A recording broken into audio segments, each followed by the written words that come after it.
Hello friends, welcome back to the new video guys at my YouTube channel guys. Today we are going to talk about guys Oppo phone touch and hold three finger to take screenshot setting guys. How can we use? Friends, you want to use guys touch and hold three finger to take screenshot setting. So guys, I will show you guys how can we on and how can we use it. So guys, you will have to on guys your phone setting guys. So guys, we will on guys our phone setting guys. After on phone setting guys, click on guys your phone system setting. System setting as we will on it. After on system setting as click on gesture setting as tap on gesture setting. Friends, you can see get touch and hold three finger to take a screenshot. So guys, we will tap here. So guys, how can we use get it touch and hold screenshot? So guys, three finger guys we will touch and hold to take a screenshot. And you can adjust how much screenshot guys you want to tap. You can adjust this. You want the screen short like, so guys we will save from here.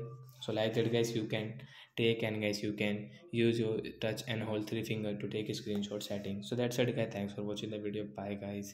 And friends, you want to off, so guys you can off from guys your system setting. Guys, you don't want to use, so guys you can off from here. So guys when you will touch, so when the screenshot will not work in your Oppo phone device. So bye bye guys, thanks for watching.